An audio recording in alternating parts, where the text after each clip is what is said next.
Bienvenidos a Matices, Realidades de México y Centroamérica, una producción original del Colegio de Michoacán. El programa de hoy se titula Clima, Naturaleza y Sociedad en México y América Central, una visión retrospectiva. Como saben, México y América Central son una región en conjunto, ya sea por sus vínculos históricos, sus legados culturales, sus entramados sociales, sus complejos recintos geográficos, sus procesos políticos y sus múltiples necesidades económicas. No obstante, México y Centroamérica comparten tres elementos que han marcado su devenir histórico. Primeramente, el hecho de que conforman una región que tiene acceso a los múltiples recursos que proveen los océanos Atlántico y Pacífico, y por ende, también padecen los numerosos rigores climáticos y atmosféricos que se producen en estos océanos. En segundo lugar, se trata de una región que posee horizontes vegetales y animales de gran complejidad, cadenas volcánicas de suma relevancia y frecuente actividad, y amenazas naturales latentes por el simple hecho de situarse en las entrañas del denominado Cinturón de Fuego. En tercer lugar, se trata de una región donde el factor humano ha jugado un papel crucial en la configuración de situaciones de riesgo y en los procesos de acumulación de vulnerabilidades. Así, no es extraño que los grupos sociales que habitan esta región se distingan históricamente por padecer con mucha frecuencia las condiciones extremas del clima y de la naturaleza, y sobre todo por padecer las adversidades de las políticas institucionales que atienden estos asuntos.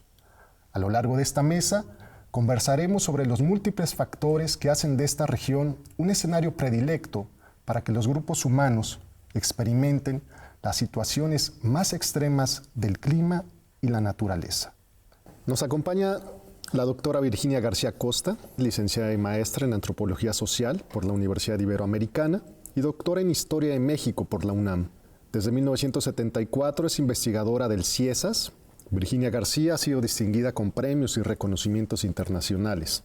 Entre ellos, ha recibido el Premio Francisco Javier Clavijo del INAH y las palmas académicas en grado de caballero del gobierno francés. Es integrante de las comisiones IRD y ONU-ISDR. Su área de especialidad está dentro de la antropología e historia de los desastres y de la alimentación. También nos acompaña el doctor Jorge Amador Astúa, catedrático de la Escuela de Física e investigador del Centro de Investigaciones Geofísicas de la Universidad de Costa Rica. Jorge Amador es licenciado en Meteorología con honores en la Universidad de Costa Rica. Además, realizó estudios de maestría y doctorado en Dinámica de la Atmósfera en la Universidad de Reading, en el Reino Unido. Ha sido catedrático Humboldt por la Universidad de Costa Rica. Ha recibido el Premio Nacional de Ciencia Clodomiro Picado, premio al mejor investigador de la Universidad de Costa Rica, y se le reconoce internacionalmente por el descubrimiento en el año 1998 de la corriente atmosférica en chorro del Caribe. También nos acompaña el doctor Néstor Corona. Néstor es profesor investigador del Centro de Estudios de Geografía Humana en el Colegio de Michoacán. Es maestro y doctor en Geografía por la UNAM. Su área de interés es el análisis espacial, su instrumentación mediante sistemas de información geográfica, la modelación espacial y las formas de representación cartográfica. En los últimos años, Néstor se ha especializado en el tema de los riesgos naturales y particularmente en el desarrollo de modelos de evaluación de vulnerabilidad y de amenazas naturales, dado que considera que el desarrollo de herramientas de diagnóstico permiten ofrecer argumentos a las poblaciones expuestas a amenazas naturales y a los tomadores de decisiones para implementar medidas de mitigación y reducir la magnitud de los desastres. Bueno, pues bienvenidos, gracias por acompañarnos.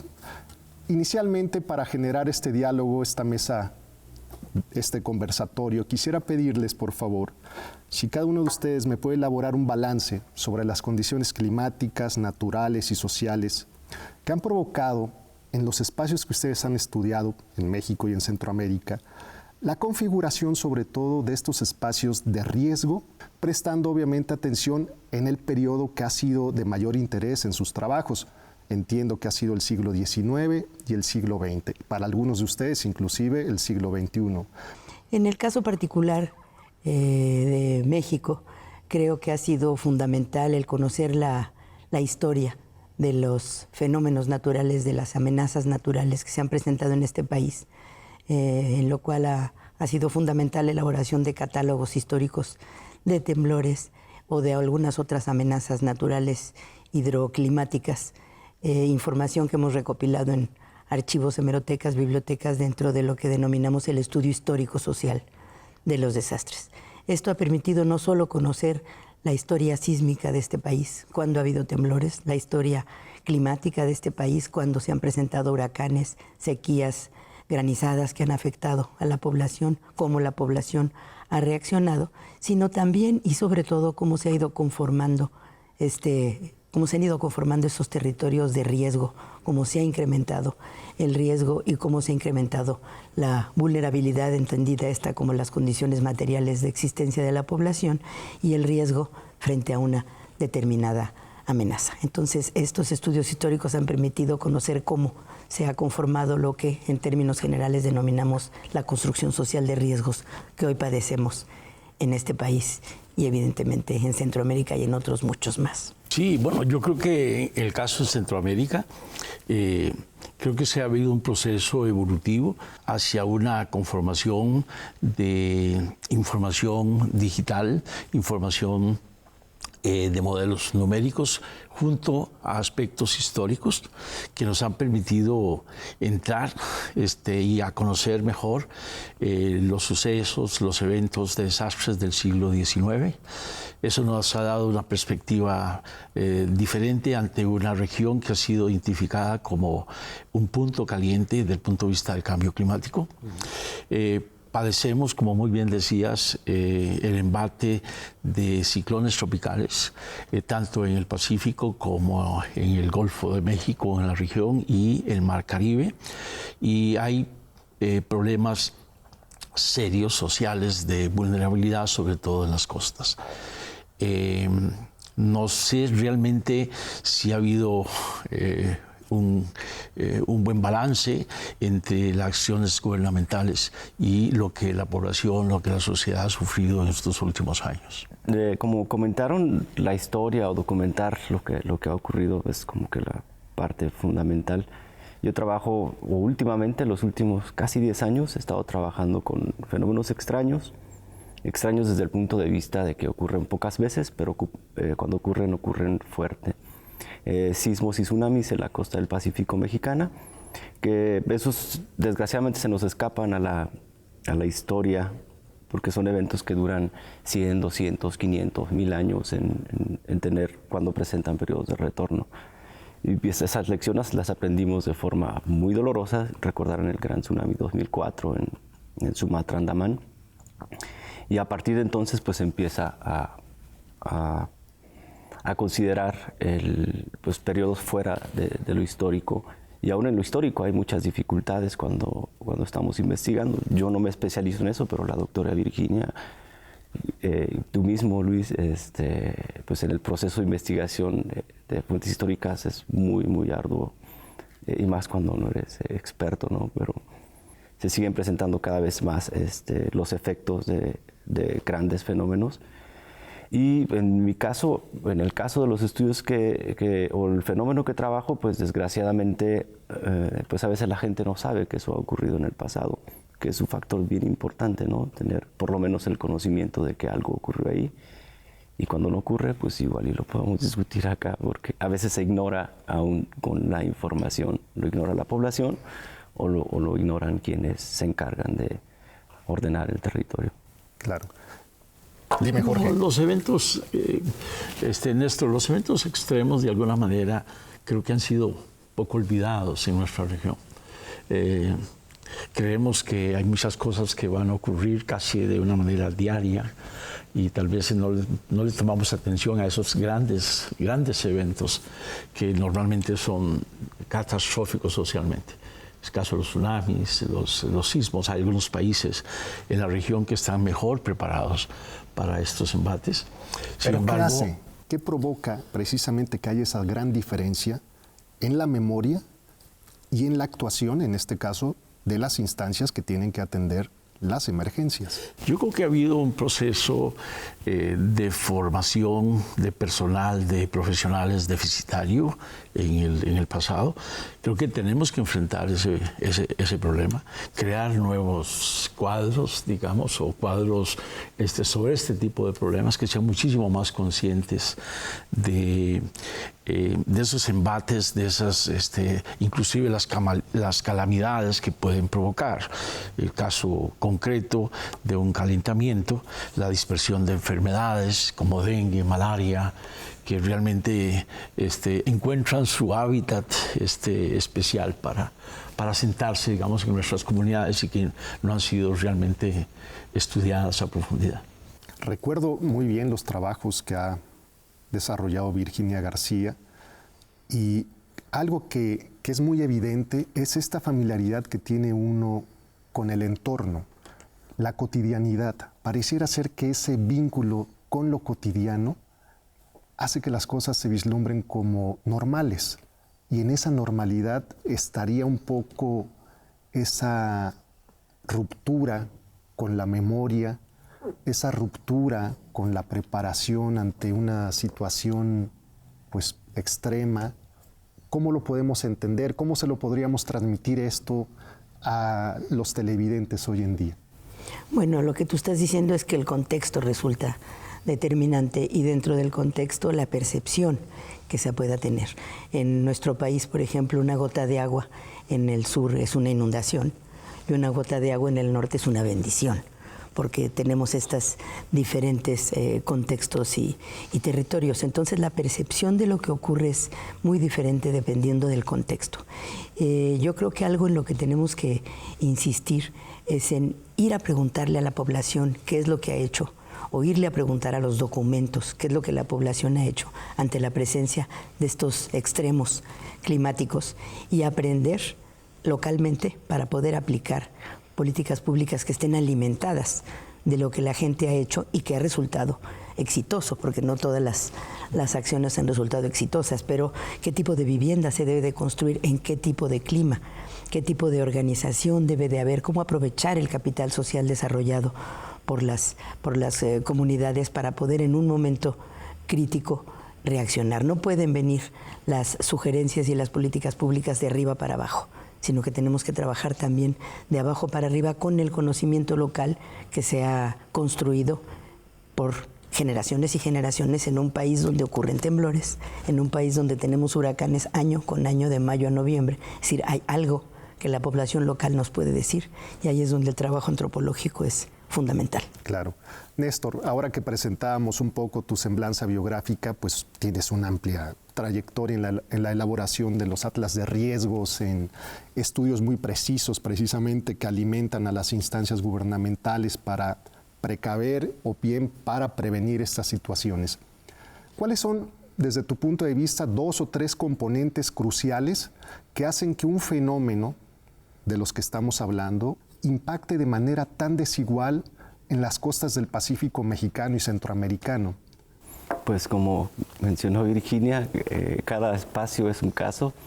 Entonces, hablar de una generalidad yo creo que es muy complicado, porque pues las cosas que ocurren primero para que la gente viva ahí, la magnitud del fenómeno, si tienen mucho o poco tiempo residiendo ahí, si son originarios de la zona. Por ejemplo, volviendo al ejemplo de tsunamis, que es lo que más conozco ahora, en este tsunami histórico que les comenté, en muchas poblaciones con vocación turística, con poco tiempo de estar habitadas o colonizadas, pues no había como que el conocimiento de esto, y los daños fueron catastróficos. Sin embargo, en otras comunidades tribales, sobre todo, en donde a través de leyendas, cuentos y transmisión de información oral, pues la gente tenía el conocimiento de decir, si pasa esto, si tiembla y esto ocurre en el mar, pues vamos a correr. Entonces son acciones así inmediatas para eventos espontáneos y de gran potencia. Pero también tenemos en este mismo proceso otros eventos que son como que más sutiles y que pasan más veces. Lo que comentabas, que la gente se acostumbra, entonces empiezan como que pero te estoy hablando desde abajo, sin llegar a las escalas todavía de las instituciones, pues la gente desde abajo como que empieza a decir, no, pues esto pasa por cuestión divina, cósmica o lo que tú quieras, esto pasa y estamos en esta circunstancia de depresión. Que esa percepción de la gente pues no es unitaria, no es una relación fenómeno, lo que yo siento, un castigo divino, sino pues que es otra serie de factores, ¿no? Represión económica, social, marginación, que hacen que estas circunstancias se acentúen desde parte de quienes viven la desgracia o la contingencia. Y desde parte de las instituciones se ha avanzado mucho en la normativa. México es muy joven en estos temas, pero se han tratado de hacer esfuerzos, pero todavía falta mucho desde el punto de vista legal, instrumental, es decir, articular mucho mejor la normativa, las reglas, vigilancia, sobre todo luego se invaden lugares que no eran aptos para vivir. Entonces es un montón de factores y muchas combinaciones de circunstancias que nos llevan a que pues cada lugar sea ampliamente diferente y hay que abordarlo también de forma diferente. Sí, en Centroamérica yo creo que ha habido la emergencia de una nueva industria que es la del turismo. Y creo que si bien es cierto hay una cantidad importante del recurso agua, hay regiones en donde el abasto no es suficiente, pero eso es un problema de gestión, no necesariamente es un problema del recurso en sí. Mucha gente ya ha migrado hacia las zonas costeras porque encuentra de alguna manera empleo. O sea, creo que esa migración hacia las grandes ciudades, pienso yo que se ha detenido un poco y hay gente que está migrando hacia las costas, pero en condiciones de gran vulnerabilidad, porque simplemente no disponen de grandes medios, viven en casas, digamos, relativamente modestas y demasiado vulnerables a cualquier evento.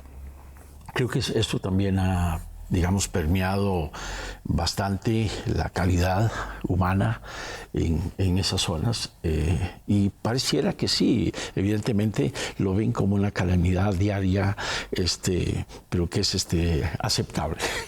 Ayer yo mencionaba un poco que en estos casos pareciera que las comunidades entienden mejor cuando, por ejemplo, las sequías son más extensas, o sea, como que se preocupan. Lo mismo los gobiernos, pero ante sequías relativamente cortas, tan importantes para la industria local, pues pareciera que no hay políticas definidas, acciones concretas para, digamos, detener un poco este tipo de problemas. Esto pareciera un diálogo de sordos con las autoridades y creo que la investigación lo ha revelado constantemente. Estamos a punto de irnos a un corte comercial. No obstante, yo quisiera dejar, antes de ir al corte, una pregunta para que reflexionemos, para que pensemos, sobre todo desde el ámbito académico, desde el ámbito también de las organizaciones civiles, las asociaciones civiles de manera particular, cómo traducir el conocimiento que generamos en un lenguaje que sea capaz de llegar probablemente a autoridades sensibles y proclives a poner en práctica esto, a asociaciones civiles interesadas y preocupadas en el resguardo de litorales, de bosques, de cuencas hidráulicas y sobre todo a poblaciones que, como ustedes mejor que nadie conocen, están interesadas en entender qué es lo que está pasando en la atmósfera, qué está pasando muchas veces en la vida animal, en el reemplazo de plantas o de cultivos, en el mar, el calentamiento de algunas corrientes y todas las implicaciones que esto trae. Vamos a hacer una brevísima pausa, regresamos para darle continuidad a todo esto. Sí, estamos en Matices, volvemos en un instante. Gracias.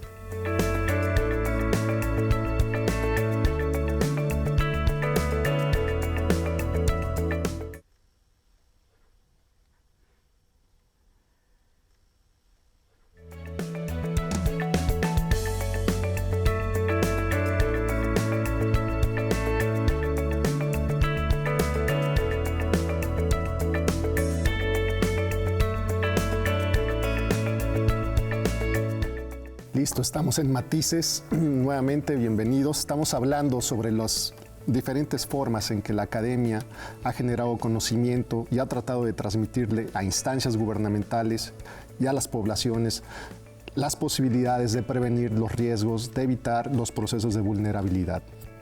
Pues yo tomaría también como ejemplo el caso de México. Y igual que insistimos en que los desastres son procesos y que no es el evento en un momento y en un espacio y en un tiempo y en un espacio específico, sino que son parte de procesos que se van construyendo, también a tu pregunta, a tu cuestionamiento, la respuesta sería ver históricamente lo que ha pasado en este país. Y 1985 yo creo que fue un momento paradigmático, un cambio. Después de los sismos de 1985 hubo un cambio en términos institucionales, se crearon instancias que no existían, se creó el Sistema Nacional de Protección Civil, el Centro Nacional de Prevención de Desastres, una serie de instancias, los atlas de riesgos se empezaron a actualizar.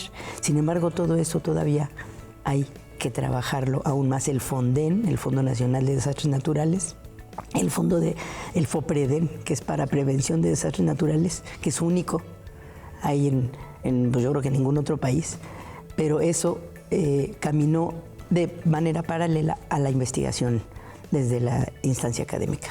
Hubo grandes avances en algunas instituciones como la mía, donde ha habido continuidad, donde nos ha permitido de la mano con investigadores latinoamericanos insistir en esto que es el título de esta publicación, Los desastres no son naturales, que fue la publicación de esta red de estudios sociales en prevención de desastres en América Latina, que se fundó en 1991 en Limón, en Costa Rica, pero todavía nos hacen falta los puentes, es decir, entre lo institucional y lo académico.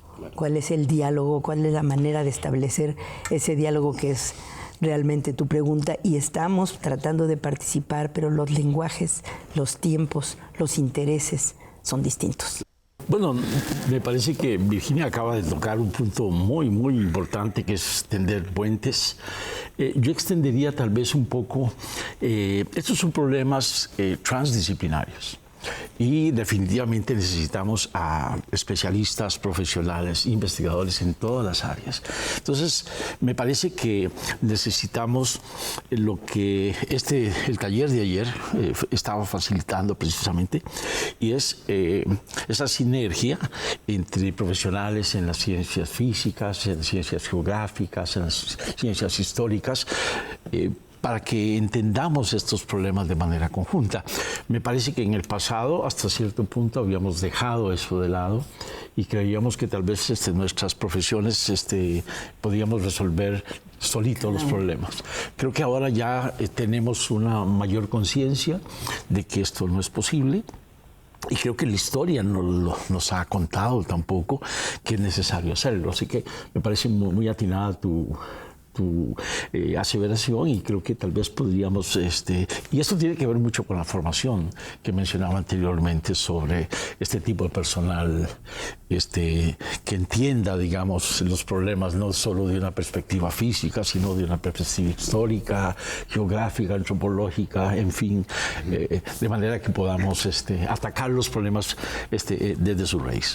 Pues sí, retomando el puente, yo creo que el primer puente a romper es que empezó a corromper la red con sus estrategias de colaboración, y pues ya luego que se fue minando poquito a poquito entre investigadores de distintas ciencias. Eso como que ahí vamos un poquito, cada vez más flexibles a escuchar al otro. Y creo que ya institucionalmente el Atlas de Riesgos es como un espacio ideal para cruzar estos diálogos como instrumento y como ideal. Pero la otra perspectiva que también tocó Virginia es este puente en la academia y un instrumento público de gestión pública. Desgraciadamente los ritmos que llevamos en la academia son otros a los que lleva las instituciones de menor jerarquía en México, por lo menos municipios, pues tienen periodos de transición de 3 años, y eso yo creo que es algo que se tiene que atacar sin duda, porque un atlas de riesgos como ideal, más que como instrumento, pues es un ente vivo, ¿no?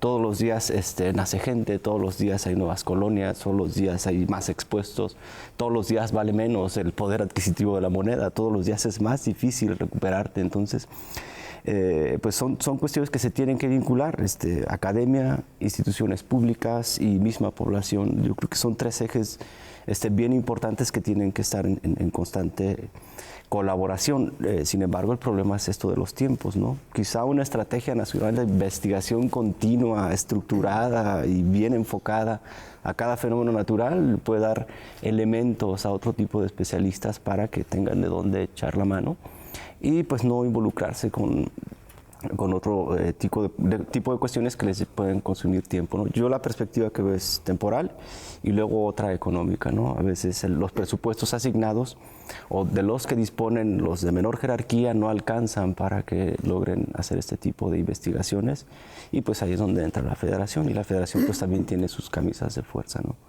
Tengo la impresión de que hay algunos proyectos, iniciativas, grupos de trabajo que por lo menos desde hace 3, 4 décadas han insistido muchísimo en esto. No obstante, el derrotero que han tomado las iniciativas desprendidas precisamente de estos conjuntos pareciera ser que, por un lado, tienen poco eco en instancias nacionales, no así en instancias internacionales. Por otro lado, vislumbramos cómo toda esta generación de conocimientos queda muchas veces resguardada en espacios universitarios o en espacios meramente académicos. Cuando bien nos va, se desprenden un sinnúmero de consultores que se mueven más ya por un interés de orden financiero que por un interés de prevenir todo lo que estamos ahora dialogando. ¿Cuál es su punto de vista sobre esta situación, especialmente los que trabajan desde las ciencias sociales y las humanidades, y en el caso de Jorge, desde la ciencia básica, desde los laboratorios, o de lo que denominamos las ciencias exactas, ¿verdad? ¿Qué piensan ustedes al respecto? Tendremos, no sé, yo comenzaría con una pregunta. ¿Tendremos más instituciones de las necesarias involucrándose en estos problemas? ¿Tendremos más de un ente rector? De manera que también a nivel político, a nivel alto, tampoco las instituciones tienen muy buen funcionamiento, armonía entre ellas. Yo siento que en la región hay muchísimas instituciones que se dedican fundamentalmente a lo mismo y las políticas divergen en muchos casos. Siento que hay una necesidad de priorizar, digamos, y que haya un ente rector que realmente regule una serie de medidas hacia los provincias, estados, municipios. Pareciera que hay muchísima libertad de que cada una provincia, cada estado, cada región, que evidentemente, como decía muy bien Luis, tenemos problemas comunes. Las soluciones son muy diferentes y creo que también eso es un problema que tendríamos que atacar. Claro. Veo un divorcio general entre la academia y las instancias políticas. Por lo menos en Centroamérica, no sé cuál es el caso de México, pero nos ha costado muchísimo permear. Siempre está la instancia, digamos, técnica, gubernamental, que normalmente pone en la pared a las instancias académicas y es difícil permear. Sí, a mí me preocupaba al principio tu intervención porque decías que serán demasiadas las instituciones. Yo decía, bueno, con estas amenazas de recortes presupuestales a los centros de investigación y a los institutos de investigación, no vaya a ser que se vaya a tomar por ese lado. Yo creo que lo que necesitamos es más articulación. Correcto. Más articulación tanto entre lo que hacemos los científicos sociales y los humanistas por su cuenta, como lo que hacen los físicos, los exactos, los naturales, trabajar más de la mano, como decías tú hace rato, que se piensa que no se puede, pero claro que sí se puede. Yo he trabajado con sismólogos de maravilla, con climatólogos, con con geógrafos físicos y hemos trabajado de la mano y se han podido hacer propuestas interesantes precisamente que nos han ayudado a conocer esta historia, estos procesos desastrosos. Y por ejemplo, en un proyecto que fue financiado por la Unión Europea y el CONACYT, lo que tratamos de encontrar es, también con científicos sociales de diferentes especialidades, es aquello que le llamamos estrategias locales de prevención y adaptación. Cómo ante la presencia, este es un proyecto, creo yo, emblemático. Me permití traer la publicación que les muestro, se llama Estrategias Sociales de Prevención y Adaptación, que fue publicado por el CONACYT y por la Unión Europea, que fue de donde salió el financiamiento. E insisto, ir a quienes están aplicando todos los días su propio conocimiento. O sea, el conocimiento que generamos nosotros es conocimiento científico, conocimiento basado en datos, en modelos que tú haces, en hipótesis, en resultados, pero lo que tenemos que también conocer es el conocimiento popular generado desde quienes viven todos los días aquellas sequías chiquitas, aquellos huracanes grandotes, aquellos tsunamis gigantescos, pero es la gente la que nos va a mostrar qué hacer y entonces mostrarle a las autoridades que tenemos que tener decisiones locales, decisiones regionales y no nacionales e internacionales que nos vienen muchas veces de los organismos internacionales y que no son aplicables ni siquiera en el norte global, mucho menos en el sur global. Desgraciadamente yo creo que los gobiernos sí responden a esos, de alguna manera, a esos movimientos internacionales, sin tomar en cuenta, digamos, las bases. Y de nuevamente digo, pues hay como un divorcio entre esa clase política y, digamos, la sociedad que sufre un poco más abajo. Néstor, pareciera ser que hoy en día el cambio climático, o lo que las autoridades entienden por cambio climático, pone en un pedestal este tipo de investigaciones, sobre todo este tipo de preocupaciones. No obstante, a la luz de los trabajos que ustedes mismos han generado y a través de sus grupos de investigación, un lector podría darse cuenta que pues, cambio climático es una situación pareciera ser muy discursiva, que está prevaleciendo en las instancias de gobierno y que más bien lo que está ocurriendo a nivel de piso o a nivel a ras de tierra, pues son una serie de situaciones relacionadas con la atmósfera, ¿sí? Relacionadas con el cambio en los ecosistemas, muchas de ellas fruto de la mano humana, ¿sí? Del famoso antropoceno y de todo esto que también conocen ustedes con lujo de detalle, pero otras tantas pareciera ser que son cosas privativas del mundo natural, privativas de la atmósfera, privativas del clima y que no necesariamente están articuladas a eso que las instancias gubernamentales entienden por cambio climático. Ahí sí que depende de qué instancia gubernamental. Si te vas hasta abajo, municipio, estado, pues es un protocolo que tienen que seguir porque lo mandan los de arriba, abren sus oficinas virtuales de cambio climático y que no saben para dónde mirar. Ni para qué. ¿Qué es lo que pasó? Pues, de eso di cuenta en el estado de Michoacán, por lo menos, cuando se vienen estas agendas internacionales. Sí hay que observar el cambio climático. De inmediato el organigrama del estado dijo, pues hay que meter una oficina de cambio climático. ¿Qué va a hacer? No sabemos. ¿Qué implicaciones va a tener? No sabemos, pero tiene que estar ahí con personal y con todos los medios, ¿no? Entonces esa es la visión a baja y mediana escala, creo. A otras escalas, pues sí hay iniciativas para promover sobre todo fondos, estudios, recursos, pero francamente en lo personal no conozco más trascendencia. En lo personal, no sé, mis colegas que tienen. Sí, es interesante lo que mencionabas de observar el cambio climático. Yo creo que también hemos dejado de monitorear el cambio climático en sus diferentes aspectos. El número de estaciones de observación en superficie ha disminuido. El número de estaciones de observación en altura ha disminuido en toda la región. Falta de financiamiento. O porque simplemente los recursos se ponen creando más oficinas, creando más instituciones, y no estoy en contra de lo que decías, pero me parece que no, esas instituciones muchas veces no están adecuadamente orientadas hacia un problema definido. En los últimos 40 años, por decir alguna cosa, el número de estaciones que observan la atmósfera ha disminuido de una manera pero notable. De hecho, en aeropuertos internacionales, cuando deberían muchas veces lanzarse 2 o 3 aparatos de observación atmosférica, se lanza uno, o algunas veces uno cada 2 días. Eso ha minado, de alguna manera, la capacidad que ha tenido, digamos, la academia y los institutos de investigación para poder entender qué es lo que está ocurriendo, digamos, en la atmósfera. Sé que son varios problemas conjuntos los que realmente están haciendo que esto sea, digamos, no sea alcanzable, digamos, a corto plazo. Hay algunas iniciativas esperanzadoras. Yo anteayer oí en el mañanero del presidente Andrés Manuel López Obrador una presentación de la Secretaría Ejecutiva de la CEPAL, de la Comisión Económica para América Latina, que es un plan comercial para México y Centroamérica. No incluía a Costa Rica, por cierto, es Guatemala, Honduras y El Salvador.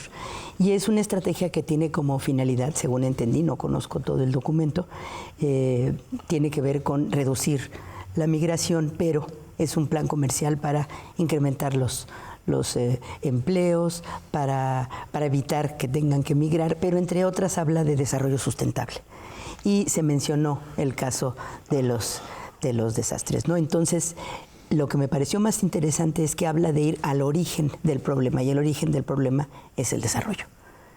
Hemos dicho muchas veces que el problema de los desastres también, y por eso no son naturales, es un problema de desarrollo. La vulnerabilidad que tiene que ver con las condiciones materiales de existencia que se ha incrementado. Entonces, bueno, siempre tiene que tener uno esperanza en estas iniciativas, y en esta iniciativa que también recibió el presidente de México. Entonces, ojalá que caminen por un buen camino.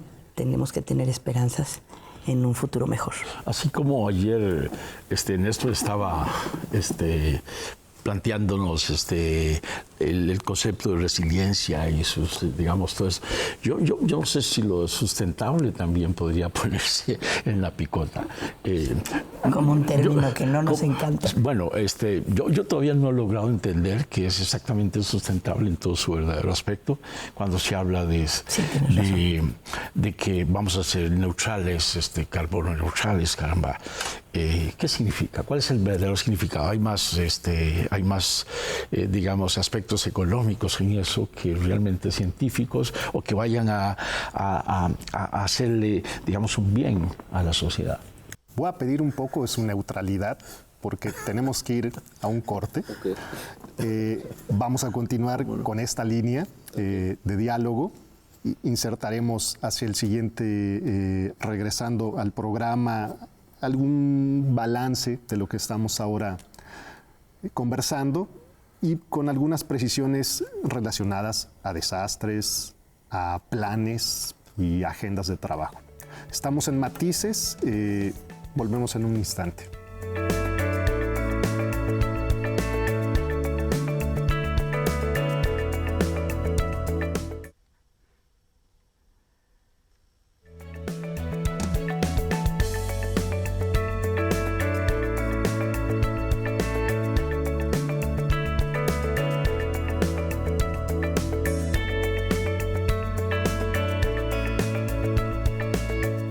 Continuamos con Matices. El día de hoy estamos hablando sobre situaciones de riesgo, vulnerabilidad, clima, naturaleza extrema. Haciendo una recapitulación tan solo de las últimas 2 décadas, me vienen a la mente fenómenos sumamente representativos. En el caso de México, por ejemplo, 2017, 19 de septiembre, se recrea nuevamente una tragedia que se había vivido en 1985. En el área centroamericana, el volcán de fuego hace estragos en zonas habitadas por poblaciones indígenas que no son previamente avisadas Cosa contraria sucede en zonas turísticas y clubes de golf que son evacuados con anticipación y en donde la información precisamente de esta situación de riesgo se tiene presente. En el caso de América Central y del sureste de México, pienso sobre todo, Jorge, en este corredor seco. Un corredor que no respeta fronteras políticas, que suele históricamente tener sequías intensas, cortas, moderadas, y en donde pareciera ser que las autoridades nacionales entienden sobre este corredor cosas completamente diferentes. ¿Cómo hacer que la gente sea más sensible, que tenga más capacidad de reacción, más conocimientos de enfrentar una situación extrema como las que hemos referido? Es cierto, creo que hay el reconocimiento de que esa área que se extiende, como muy bien decís, en algunas zonas de Panamá, Costa Rica y todo lo largo hasta el suroeste de México, ha venido siendo realmente blanco de sequías. Sin embargo, no han cambiado las prácticas. Muchas de las prácticas agrícolas siguen siendo las mismas.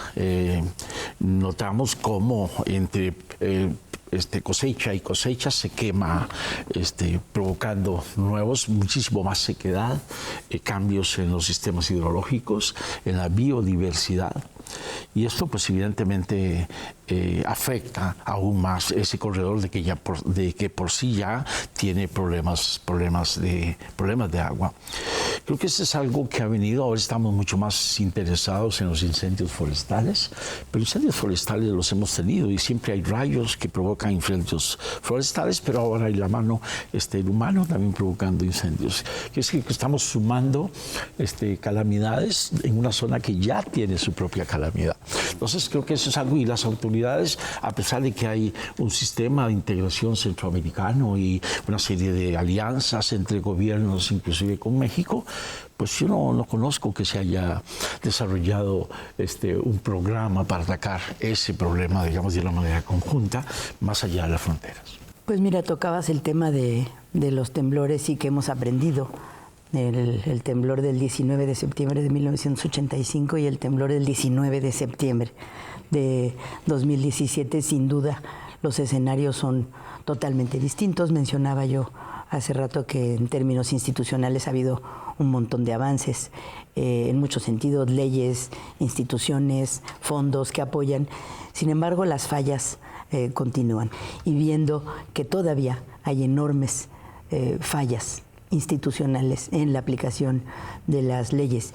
Y es muchas veces esto, que el poner el ojo en los casos locales es lo que te permite muchas veces entender qué es lo que está pasando. Entonces tenemos que poner el ojo en ello para ver cómo podemos mejorar lo que hemos construido, porque es muy fácil conseguir, pero difícil mantener.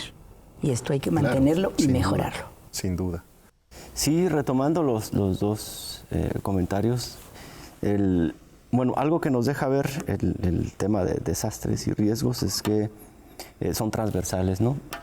No solo es que pierdes tu vivienda, sino que se pierden los medios de producción, se compromete la cosecha. Entonces, cuando hablamos de estar atentos a los posibles embates de algún fenómeno, pues no es tan instantánea la solución, ni tan unidireccional, ni monotemática, ¿no? Uno de estos eventos pues trastoca todos los aspectos de la vida, desde psicológicos hasta cómo te vas a ganar la vida, ¿no? Que es algo que nos dejó ver uno de los proyectos de ayer, pues cómo se compromete el sistema productivo, ¿no? Con un sismo, que quizá lo pusiéramos disociales. No, pues el cultivo tiene que ver con el clima, pero no, un sismo también puede tener esos impactos. Y luego perdemos de vista esta transversalidad y que pues prácticamente compromete nuestra forma de vivir, ¿no? Eso si lo sumamos a que somos el producto de un montón de cosas que tuvieron que pasar para que vivamos en esas circunstancias, pues se pone complejo el escenario, pero también podemos aprovechar toda esa complejidad para buscar estrategias colaborativas apoyándonos en estos sectores que integran esta complejidad. Por ejemplo, te apoyas en el sector industrial, te apoyas en el sector agronómico. Por ejemplo, el tema agronómico, he visto que últimamente el desarrollo de tecnologías en campo está sembrando estaciones meteorológicas automatizadas de última generación. Si tuviéramos esa información, apoya, ¿no? Apoya una iniciativa más general. Entonces, por ahí yo creo que se pueden crear alianzas para refrendar fuera de los límites administrativos. Néstor, no siempre es posible, sin embargo, obtener esa información. No siempre. Porque estas organizaciones grandes, internacionales o pequeñas, acaparan los datos, como si realmente los poseyeran, en el buen sentido de la palabra. A veces sí, pero realmente eso es información, debería ser pública. O sea, es información sobre nuestro ambiente. O sea, nadie puede apropiarse de un espacio de nuestro ambiente. O sea, el espacio es compartido. Y yo creo que eso, exactamente lo que estábamos diciendo, no hay fronteras entre los países desde el punto de vista ni histórico, ni climático. Entonces creo que estamos haciéndole el jueguito, ¿no? A estas cosas, permitiendo. Hay leyes, claro. Debemos respetar ciertas leyes, pero que también creo que los gobiernos deben hacer que toda esta información vaya en beneficio de la sociedad y no en beneficio de unos pocos. Esa parte me gustaría agregar a esa transversalidad que vos querés otra dimensión, y esa dimensión es, yo digo que también habría que hacer, yo no sé cómo le llamarían los ustedes, los científicos sociales. Sí, pero yo hablaría, digamos, de atravesar también las diferentes, si me lo permiten, estratos culturales, o no sé cómo llamarle, porque hemos dejado abandonados, por ejemplo, a nuestras comunidades indígenas. Prácticamente en toda la región las comunidades indígenas han sido marginadas históricamente. Yo siento que en este proceso, para tratar de resolver algunos de estos problemas, la educación, la formación debe venir también hacia las comunidades indígenas, a las clases más marginadas, sobre esta problemática. O sea, no debemos nada más pensar en la academia, que tenemos que formar cuadros académicos, sino que también ir hacia abajo. A eso me refiero yo cuando hablo de ir a la población local. Hay un ejemplo en México, cuando la erupción del volcán Chichón en Chiapas en los 90s, cuando días antes de la erupción la población Zoque, habitan de la zona, tiene un mito que es la Pioguahue, que es una mujer que vive dentro del volcán, y cuando empieza a haber ciertos tremores la gente dice la Pioguahue va a salir y es una mujer que tiene ciertas características amenazantes y que va por el pueblo buscando marido, pero no lo consigue por ciertas características que ella tiene, entonces se mete al volcán y al conseguir marido hace que el volcán haga erupción. Se empezó a hablar de eso, las autoridades locales dijeron, ay, esta población indígena con sus mitos y sus... no hicieron caso, hizo erupción y fue un desastre. Entonces, si hubieran hecho caso a los mitos locales, hubieran dicho, la gente sabe y por algo está diciendo que si tú crees que la Pioguahue sale o no, eso da igual, pero la gente tenía un indicador de que aquello iba a ocurrir. Entonces yo por eso insisto, hay que decirles, pero también hay que escucharlos para construir esas políticas públicas de manera conjunta, bottom up, como dicen, de abajo para arriba y no nada más de arriba para abajo. Perdón, te interrumpí. No, en lo absoluto. Hemos tenido una experiencia muy interesante en la Universidad de Costa Rica, en el centro. Nos acercamos a una comunidad cabecar en las montañas de Talamanca, un poco alejada de la realidad del resto del país, y instalamos una estación meteorológica de muy bajo costo. Es una estación que cuesta menos o alrededor de $200, construida en nuestros laboratorios.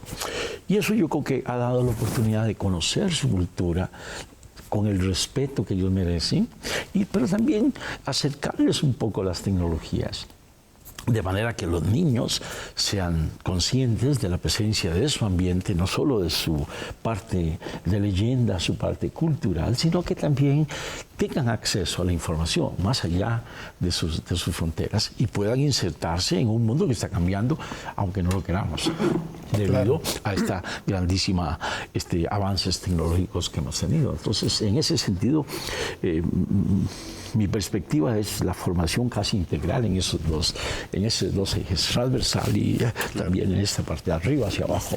Desafortunadamente el tiempo se nos agota y bueno... Hay mucho que hablar. Hay muchísimo que hablar. En ese tenor les quiero pedir de favor, en beneficio de la mesa y sobre todo de los amigos televidentes, si pudieran hacer un balance de lo que hemos hablado, situaciones yo creo muy puntuales, estar atento de estos factores de la prevención, obviamente de contener los riesgos, de entender muchas veces lo que está en el entorno inmediato a ellos, como es el clima, el aire, el agua, sí, los ciclos agrícolas. Ok, pues síntesis, yo voy desde la última parte, que es ya como intervienes en espacios con condiciones de riesgo. Pues hay soluciones múltiples, la voz de los que la viven y la conciencia de lo que ocurre en su espacio es fundamental para resolver problemas, porque todos los problemas, pues la manifestación es abajo, ¿no? Y de ahí se empieza a escalar hacia arriba. Esa es una, y la otra es, hemos discutido que hemos hablado de muchos temas, ¿no? Esos muchos temas involucran muchos tipos de investigadores. Esos muchos tipos de investigadores a veces no les gustan o no les interesa este tipo de temas, pero pues como habrán escuchado son temas fundamentales para la estabilidad de las ciudades o de las sociedades. Entonces, pues la invitación a que cada vez haya más estudiantes de cualquier disciplina, desde la educación, a psicología, geofísica, cualquier disciplina abona a este tipo de estudios y realidades, ¿no? Porque son trascendentales. Gracias, Néstor. Virginia. Yo creo que Néstor tocó un punto fundamental, lo mencionamos hace rato en este conversatorio, que es el tender puentes. No solo puentes y fundamentales, ¿verdad?, entre los tomadores de decisión y los académicos, sino también con los comunicadores, porque muchas veces la población se hace una idea con base en una noticia que escuchó. Hoy día las redes sociales, hoy día las noticias, la gente ya no lee el periódico, ya no lee libros, lee pedacitos. Entonces, la voz de los comunicadores es fundamental y muchas veces un comunicador no tiene la información suficiente y confunde intensidad con magnitud, por ejemplo, de un temblor, y es muy importante. Entonces, este tender puentes tiene que ser una red articulada e informada. Claro.